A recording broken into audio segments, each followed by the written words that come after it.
Pues la verdad, muchísimas gracias por esta presentación y muchas gracias por volver, lo digo yo, un poquito a mi casa, porque llevo tantos años viniendo aquí en enero, cada año me invitan a dar una clase en el curso de gestión, que ya espero, para mí no empieza el año sin venir aquí, y estos 2 años de pandemia, que un año no pude venir, parecía que ese año ha pasado como si no hubiese existido, algo que me parece que nos ha pasado a todos y vamos a intentar olvidar una parte de lo que ha pasado.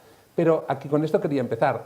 ¿Qué va a pasar ahora? Depende de cómo recordemos qué ha pasado o cómo pensemos, cómo definamos qué ha pasado. ¿Sabéis esto que dicen ahora? El relato. ¿Qué ha pasado? Yo os ofrezco 2 relatos. El primero dice que las residencias fallaron durante la pandemia. ¿Por qué fallaron? Porque muchas son privadas y solamente quieren el lucro, o porque no cumplían bien las leyes, o porque las ratios eran demasiado bajas, o porque no se inspeccionaban lo suficiente. Entonces, si cogemos este relato, lo que necesitamos ahora para empezar es desconfiar de las residencias que fallaron y hacer unas normativas nuevas que sean muy exigentes, que les determinen exactamente qué tienen que hacer sin dejar demasiado margen a la creatividad, y después establecer un sistema de inspección y sanciones más duro del que hay ahora para poder controlar a este colectivo del cual no podemos fiarnos. Eso sería un relato. Hay otro relato que es decir, durante años habíamos creado unas residencias que eran centros sociales, no sanitarios. De repente vino un virus que era muy contagioso, que tenía una fase en que se podía contagiar sin tener síntomas, no teníamos medios para saber quién estaba enfermo y quién no estaba enfermo, se contagiaba más en ambientes cerrados, en ambientes cercanos unos a otros y además mataba especialmente a personas de más de 70 años que tuviesen patologías previas y que tuviesen el sistema inmunológico deprimido.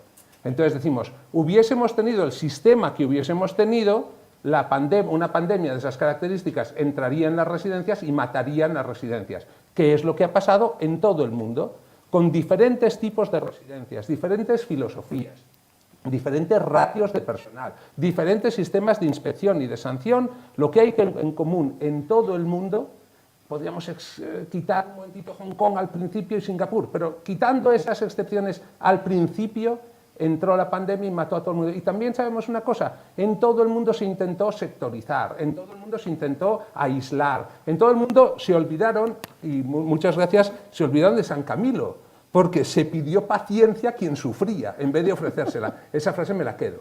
Yo lo siento mucho, pero a partir de ahora voy a citar a San Camilo siempre, porque a la gente que estaba en residencias, a los que sufrían lo que se les pedía era paciencia, mientras se les encerraba en una habitación durante días, semanas o meses, o se les cambiaba de habitación y se les llevaba a otro sitio sin preguntársele si quería algo o si estaba dispuesto a asumir algún riesgo. Pero sí que sabemos una cosa, que fue mano de santo, que fue vacuna. Da igual que la residencia hubiese aislado bien, hubiese aislado mal, fuese grande, pequeña, pública, privada, benéfica. En el momento que se empezó a vacunar, dejó de morir gente, al cabo de un tiempo la gente vivió mejor. Entonces, podemos decir que el relato es que las residencias en general no fallaron, sino que pasó una cosa. Unas residencias fueron excepcionalmente buenas, unas poquitas. Unas tuvieron héroes que se encerraron con los residentes y pasaron un mes encerrados, unas poquitas. Unas pocas lo hicieron mal. Dentro de esas pocas que lo hicieron mal, unas muy pocas lo hicieron fatal. Y la media fueron gente que lo hizo tan bien como pudo, pero a pesar de hacerlo tan bien como pudo, se les entró el bicho y mató a gente.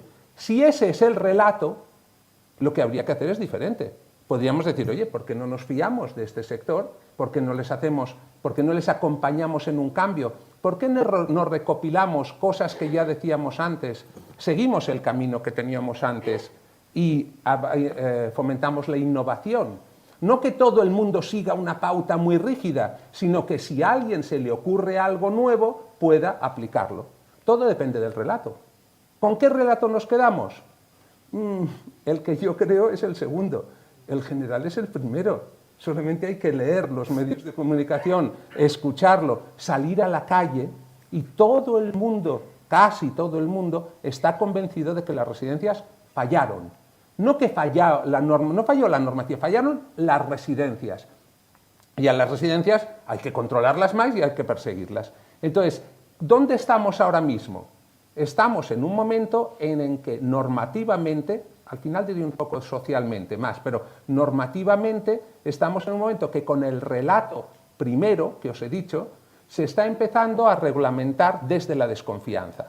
¿Qué quiere decir reglamentar desde la desconfianza? Pues os digo, si miráis las normativas nuevas del País Vasco o Cantabria, son normativas que lo que están diciendo, las residencias van a ser así. Así quiere decir, con unas unidades de convivencia, que yo te digo el máximo de unidades de convivencia, que como máximo las residencias tendrán determinadas plazas, que la ratio de personal será esta, que tendrá estas características, tal. Cuando desde el Estado, desde el Imserso, se está creando lo que puede ser la nueva norma común o criterios comunes de acreditación, pues se nos dicen cosas como pues que no haya residencias fuera del casco urbano. No, tienen que ser siempre dentro del casco urbano. Que las residencias no tengan más de 90 plazas, que sean divididas en unidades de convivencia de 16, que el 60% de las plazas sean en habitación individual. Entonces, ¿eso es bueno o es malo? Yo digo, depende, como criterios es muy bueno, pero si pasa de ser criterio a estar escrito en piedra y decir, a partir de ahora todas las residencias tienen que cumplir eso, entonces es malo. Entiendo yo que es malo, pero os digo por qué creo que es malo. Porque como ha dicho Pilar, yo hasta ahora, digo yo en primera persona y somos un equipo, perdón, desde Inforesidencias, no yo, hemos organizado 31 viajes donde nos hemos ido a otros países a ver cómo funcionan las residencias. Y a mí lo que me molesta a veces es decir, ostras, vemos una cosa que se llama oasis de atención. Digo, en España no se podría hacer, porque alguien lo podría ver como una habitación de 6 camas y dirían, está prohibido. Hemos visto unidades de convivencia de 22 plazas que funcionan muy bien, o de 18, claro, si las cerramos a 16, no. Hemos visto residencias de 300 plazas divididas en unidades de convivencia de 10. Entonces dices, ¿por qué tienes que poner tantos límites? Porque desconfías de quien tienes delante. Dices, no, es que si les decimos, si les dejamos, seguro que abusarán. Entonces digo, desde esa perspectiva no está bien. Y sobre todo, no está bien, esto lo digo un poco en plan chiste, porque el Word está muy bien, pero si el Word no viene acompañado de un Excel, o sea, si los requisitos no vienen acompañados de un estudio de coste, se pueden convertir dos cosas en un brindis al sol, o en una cosa que es la diferencia entre el cumplimiento y el cumplimiento. ¿Qué quiere decir? Voy a hacerte una normativa muy exigente y después te voy a dar 12 excepciones para la cual la puedes incumplir. Como pedir muchas enfermeras en la residencia, pasa en algunos sitios de España, pero si me traes un certificado del INEM que dice que la estás buscando y no la encuentras, entonces te la perdono, como si fuese una ofensa, ¿vale? Entonces, no, las normativas tienen que ser buenas y que se puedan entender y que se puedan cumplir. Y los servicios tienen que ser, cuando los exigimos de una forma, que al final los podamos pagar. ¿Por qué?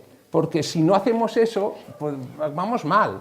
Entonces, ahora os digo, salgo un momentito de lo que está haciendo la normativa y os voy a retroceder en el tiempo a 2 semanas antes de que nos encerrásemos en casa, los que nos encerramos, o que os sacrificarais atendiendo a los residentes los que lo hicisteis. Yo fui de los que nos encerramos porque no trabajo en una residencia. Unas semanas antes hubo un congreso, que era un congreso de la dependencia. Entonces, ¿de qué se estaba hablando? Y es de lo que yo creo que deberíamos seguir hablando. Primero, ¿qué cambios tiene que haber normativos? ¿Qué cambio tiene que haber de convenios colectivos? ¿Qué cambios sociales tiene que haber con las residencias? Tenemos que entender que la calidad en las residencias va vinculada de una forma importantísima a los recursos humanos, a la gestión de talento. Esto quiere decir más personas trabajando, más manos en la residencia y estas personas tienen que tener mejores condiciones laborales. Y no lo digo porque yo defiendo los derechos, no, eso es otro apartado. Estoy siendo muy egoísta y yo pienso en mí mismo para mi residencia cuando yo vaya dentro de unos años. Yo sé que si se pagan 1.000 euros al mes, tendrá que competir las residencias con un sector con muy poca preparación. Es muy difícil captar talento si pagas eso y si las condiciones laborales no son buenas. A medida que más gente envejezca, menos gente en proporción será joven, o sea, tendremos que competir. Y los que crean que no, vendrán muchos inmigrantes, olvídate, yo tengo 56 años, a mí quien me cambie el pañal todavía no ha nacido, ¿vale? Y ahora mismo, en todo lo que conocemos muy etnocentristamente como el tercer mundo, Las mujeres han aprendido a leer, las mujeres pueden ir al colegio, pueden decidir más y la primera decisión que toman es que ya no van a tener 8 hijos como sus madres. Y está pasando en muchísimos países que de una generación a otra pasan de tener 8 hijos a tener 1 o no tener ninguno. O sea que esos inmigrantes no... O sea, recursos humanos, mejor pagados, más personal. Tenemos que cambiar la filosofía. Y aquí, puedo decirlo, ¿no? Es que Pilar es la que nos trajo, o una de las que nos trajo, de repente hace unos años que nos dijeron, es que las cosas se pueden hacer diferentes. Y no son solamente las necesidades, también hay preferencias. Y aunque tengas 90 años puedes tener proyecto de vida. Me da vergüenza decirlo delante de ella porque yo se lo escuché a ella la primera. Y entonces ese cambio hacia un modelo más centrado en cada persona nos abre perspectivas nuevas, arquitectónicas, por supuesto, arquitectónicas en unidades de convivencia que parezcan más una casa. No sé si de 20, de 12 o de 8 plazas, ¿vale? Pero unidades de convivencia, una dimensión humana, una relación mayor con el entorno, con el exterior, que no estés cerrado. Yo bebo mucho, o leo a Bill Thomas, este señor que habla de las 3 plagas, un geriatra americano, dice, residencias que luchen contra las 3 plagas que afectan a los mayores, que son soledad, aburrimiento y sentimiento de inutilidad. Esto es un cambio, pero es un cambio porque antes nos centrábamos en lo que la gente necesitaba porque no lo tenía cubierto. Una vez que tienes las necesidades básicas cubiertas, lo que tenemos que pensar es en las preferencias, en qué preferiría esta persona que tiene Alzheimer si nos pudiese decir qué preferiría. Y entonces tenemos ese modelo que no es solamente arquitectónico, que nos habla también de una forma de atender sin contenciones. Por supuesto que esto, a ver, parece mentira, pero todavía hay que explicarlo mucho, porque hay mucha gente convencida de que lo mejor para que no te caigas es utilizar una contención. Pues ese cambio de modelo, ya lo estábamos hablando, tenemos que ir hacia ahí. Y por último, perdón, te he dicho que hay 4 pilares, el tercero es la coordinación sociosanitaria. A ver, yo llevo yendo a congresos de sociosanitario y siempre digo lo mismo, parece que me dormí en el 97, me he despertado ahora y me están hablando del plan piloto de Basilea, del plan piloto de no sé qué, que hay una provincia española que han hecho una cosa chulísima con los hospitales y digo, joder, pero vale, ya tenemos 200 planes pilotos, ¿cuándo tendremos un decreto y cuándo tenemos una ley? O como mínimo una ley en cada comunidad autónoma. Pues eso hay que saberlo porque lo que atrae a las personas a la residencia, lo que causa que una persona ingrese a una residencia, normalmente no es la voluntad de un cambio de vida. Es una necesidad. Y es una necesidad que tiene un componente social y un componente sanitario. Y eso finalmente hay que abordarlo. Y el último pilar, y acabamos, sí, y acabamos, es el anillo para gobernarlos a todos, el dinero. Si no vemos que esto va a ser más caro, entonces brindis al sol. ¿Vale? Al final, ¿qué tenemos que hacer? Si apostamos por lo que ya decíamos antes, lo que podremos hacer es recuperar la confianza.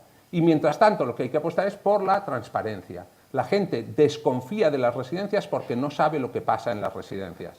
Yo apuesto desde hace años que hagamos lo que hacen en Estados Unidos, en Alemania, que es que si se inspeccionan las residencias, que se compartan las actas de inspección y que las vea todo el mundo. Claro. Que yo pueda saber cuánta gente trabaja en esta residencia, que yo conozca qué contrato trabaja. Sabéis que en Inforesidencias lo hacemos modestamente, fomentando que las residencias que están con nosotros compartan sus actas de inspección y les damos un número de transparencia, un indicador. Pero claro, no es suficiente, no tiene ningún motivo que lo haga una empresa, lo tendrían que hacer las administraciones.